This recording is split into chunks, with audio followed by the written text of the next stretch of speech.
कहानी है रामपुर गांव की, जहां के मर्द महिलाओं को हमेशा नीचा दिखाने की कोशिश में रहते।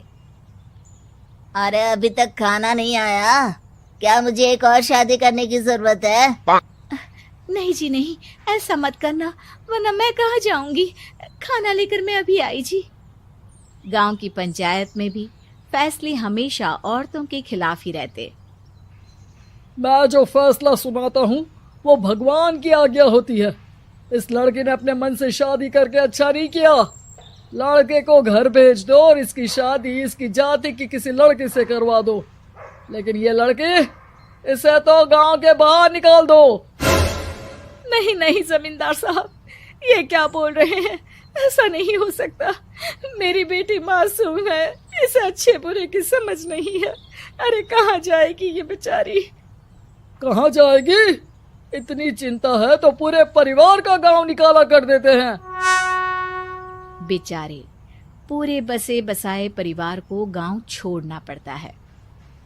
चाहे जो हो, अगर बेटियों को कंट्रोल नहीं कर सकते तो गांव में रहने का कोई मतलब नहीं है।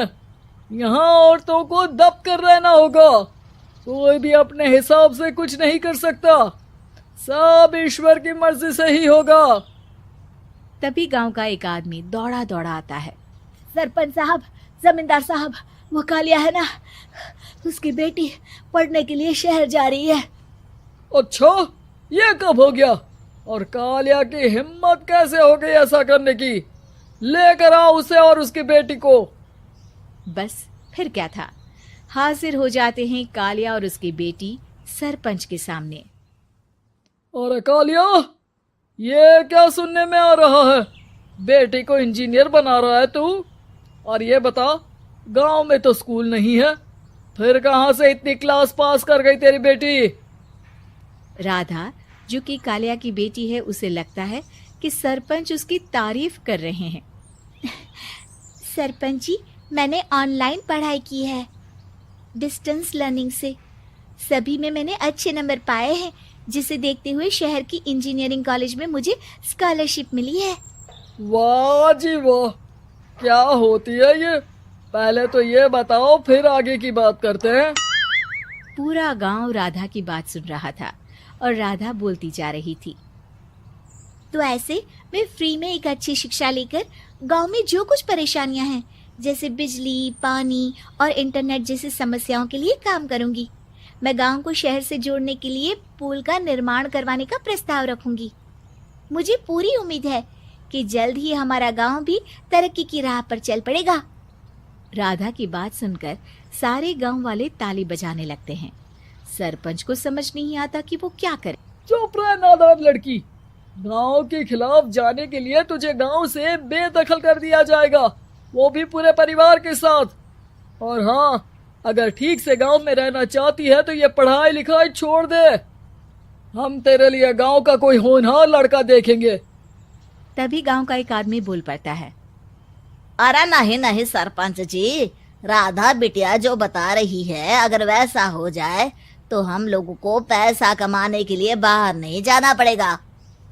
हाँ जी, और ना ही कोसों दूर पानी के लिए भटकना पड़ेगा। हमारे बच्चे भी अच्छी पढ़ाई कर सकेंगे और आगे बढ़ेंगे, ना कि हमारी तरह खेती करते बैठेंगे। क्यों गांव वालों, राधा बिटिया का साथ देना चाहिए ना। सरपंच देखता है कि गांव राधा के साथ है तो वो चुप हो जाता है। वो घर आकर अपने सलाहकार से बात करता है, जो बहुत ही चालाक किस्म का इंसान होता है। अरे सरपंच साहब, आपको बहुत ही होशियारी से काम लेना पड़ेगा। एक बार गांव तरक्की कर गया, यहाँ के बालक पढ़ लिए तो कोई ना पूछेगा आपको। और फिर ये जो बेटा और बेटी है ना आपके, इनको भी आम लोगों की तरह ही जीवन जीना होगा। हाँ, लेकिन करे तो क्या करे? वो ना आप मुझ पर छोड़ दीजिए, बस मैं जैसा बोलूं करते जाइए। अगले रोज सुबह जब गांव वाले सोकर उठते हैं तो राधा के घर के बाहर और साथ ही वो लोग जिन्होंने राधा का सपोर्ट किया था, उनके घर के आगे लाल रंग से कल आऊंगी लिखा होता है। कल आऊंगी, यह क्या होता है? अरे यह तो खून से लिखा है, लगता है कोई भूत प्रेत या चुड़ैल का साया है। चलो सरपंच जी के पास चलते हैं। सभी सरपंच के पास जाकर उसे सारी बात बताते हैं। अरे ये तो बड़ी मुश्किल की बात है। चलो मैं एक बाबा को जानता हूँ, उन्हें बुला लेता हूँ। सरपंच बाबा को लेकर गांव के घर के बाहर जाता है। ओहो, तो ये वो चुड़ैल है जो उन लोगों को निशाना बनाते हैं जो गांव को बदलने का सपना देखते हैं। वो गांव को ऐसे ही संपन्न देखना चाहती है। वो नहीं चाहती कि कोई बाहरी यहाँ का कायाकल्प करे। क्या तुम लोगों में से किसी ने गांव को बदलने की सोच रखी है? तभी राधा की माँ रोते रोते आती है। मेरी राधा घर से गायब हो गई है। अरे कोई तो बचाओ, मेरी बच्ची कहाँ गई?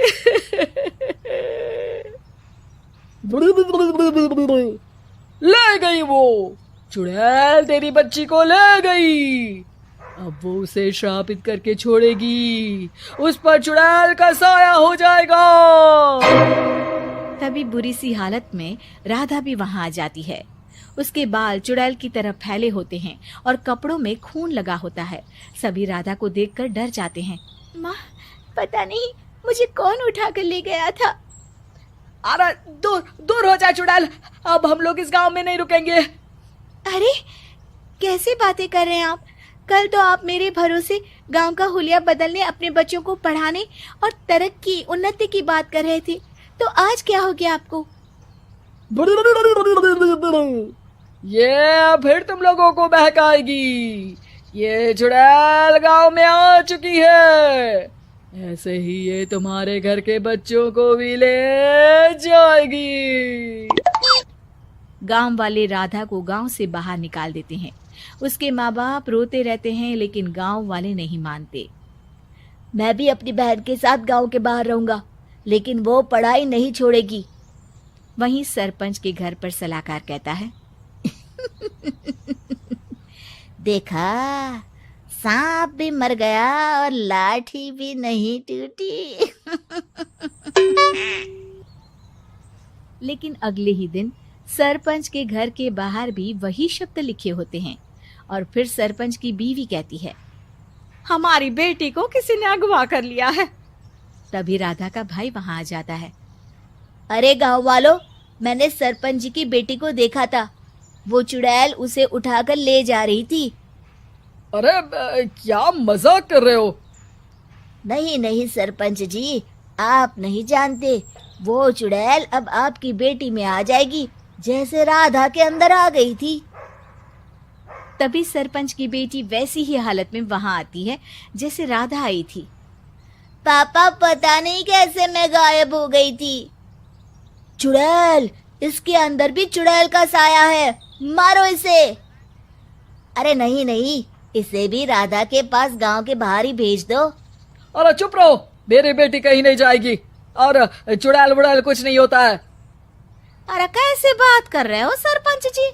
आप तो बोल रहे थे कि आपका फैसला भगवान का ज्ञान होता है, तो अपने पर बात आई तो अब आप ऐसे बोल रहे हैं। अरे ना ना ना, आपको अपनी बेटी को त्यागना ही होगा। अरे बुलाओ बाबा को। राधा का भाई बाबा को ले आता है, जिसे अब गांव वालों के डर के कारण सच बोलना पड़ता है।